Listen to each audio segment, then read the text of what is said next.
be very, very quiet because I'm off to Cars and Coffee in the Suzuki Mighty Boy, and it's a little bit noisy even after getting a new muffler. So I'm going to roll down to the end of the driveway and start it there so I don't annoy too many people. Anyway, I've done half the job already. Now to complete the run down. Let's see how we go.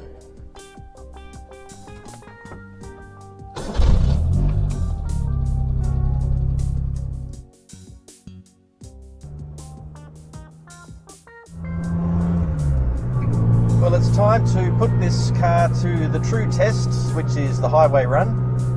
I took it on the highway the other day for just a couple of minutes between exits, but today it is time to go to Cars and Coffee, and I'm about to pass another truck. What is it about trucks in this little ute?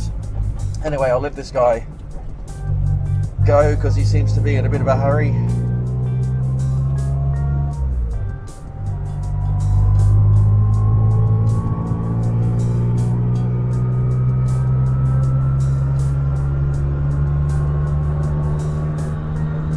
And I just went to put it into fifth again.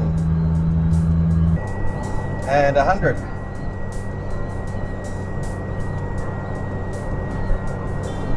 That little sewing machine is really working hard.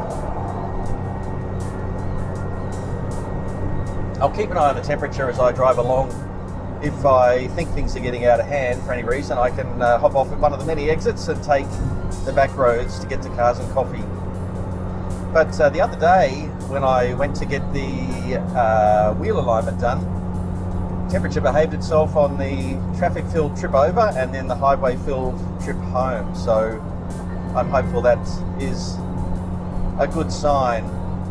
Well, the trip down the highway was uneventful. Sat on about a quarter temperature the whole way, which is a good sign. And it's used a little bit of fuel, but then it is sort of at less than a quarter of a tank, so I'll have to fill up, I think, on the way home. It doesn't take much fuel at all, really. Funny little thing to point out is that in the dark at home, when I was sneaking down the driveway, rolling it down the driveway, and then starting it up on the street, I managed to put my seatbelt in the passenger side's clasp, which is why it's sort of been feeling a bit wider than it should be. Yeah, I know I'm wide, but I'm not that wide. Well, here we are. Sun's not even up, but cars are already here. So we'll find a good spot.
Well, that's Cars and Coffee over, and reasonable turnout this morning despite the cold.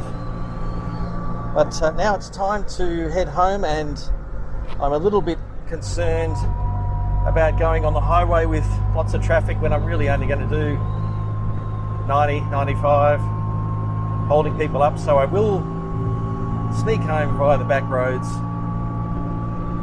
just so I don't hold anyone up. Take the scenic routes all the long way home, as Supertramp says. fellow in front of me is looking at me saying, "Why are you talking to yourself?" Either that or he's admiring my car.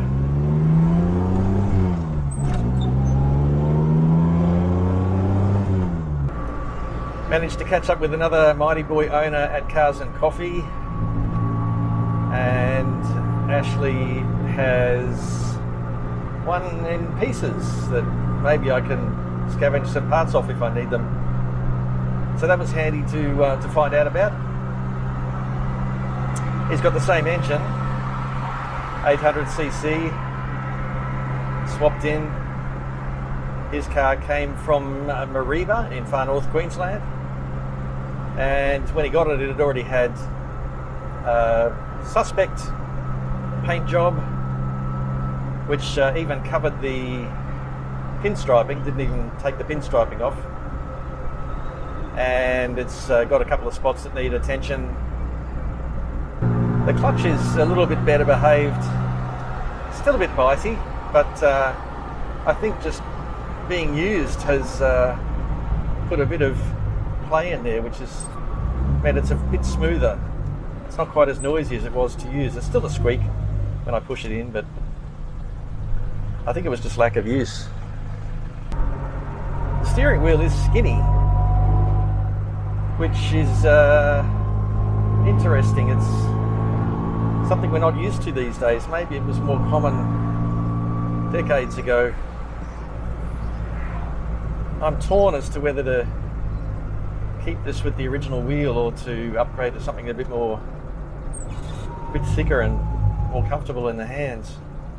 I kind of think I'll stick with it, only because it's not an everyday drive, and it's good to keep things original.